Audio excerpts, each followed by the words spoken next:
Super star Mahesh Babu కథానాయకుడిగా దర్శకధీరుడు SS Rajamouli భారీ ప్రాజెక్టును తెరకెక్కించనున్న సంగతి తెలిసిందే.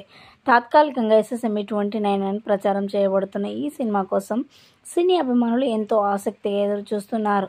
ఎప్పుడు అధికారికంగా ప్రకటిస్తారు, ఎప్పుడు షూటింగ్ స్టార్ట్ చేస్తారు వంటి విషయాలు తెలుసుకోవడానికి ఆసక్తి కనబరుస్తున్నారు ప్రేక్షకులు.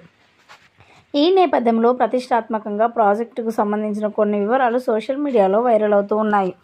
ఇక వాటిపై దృష్టి పెడుతున్నారు netizens. Mahesh Rajamouli movie production పనులు చివరి దశకు చేరుకున్నాయని తెలుస్తోంది. ఇప్పటికే రచయిత విజేంద్ర ప్రసాద్ స్క్రిప్ట్ లాక్ చేశారని టాక్. మరోవైపు లొకేషన్స్ వేట కూడా పూర్తయిందని అంటున్నారు. ఇది ఆఫ్రికన్ ఫారెస్ట్ బ్యాక్ డ్రాప్లో రూపొందే అడ్వెంచర్ యాక్షన్ మూవీ కావడంతో దీనికి తగ్గట్టుగానే ఫారిన్ లొకేషన్లో విదేశీ అడవుల్లో చిత్రీకరించనున్నారట. దీనికోసం దర్శకుడు ఇంతకు ముందెన్నడూ ఇండియన్ స్క్రీన్ మీద చూడని సరికొత్త లొకేషన్స్ ఎంచుకున్నట్లుగా సమాచారం.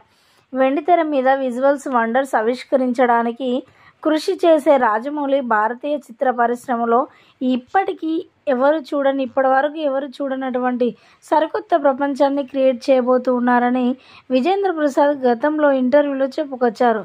SSME29 మూవీ ద్వారా ప్రేక్షకులకు విజువల్గా అద్భుతమైన విజువల్స్ చూపించి మంచి అనుభూతిని పంచే ప్రదేశాల్లో షూటింగ్ చేసేలా ప్లాన్ చేశారట. ఇండియన్ జోన్స్ తరహాలో ఉంటుందని దర్శకుడు ఇదివరకే హింట్ ఇచ్చారు. కాబట్టి ఎక్కువ శాతం అడవి నేపథ్యంలోనే ఈ యొక్క షూటింగ్ జరుగుతుందని టాక్.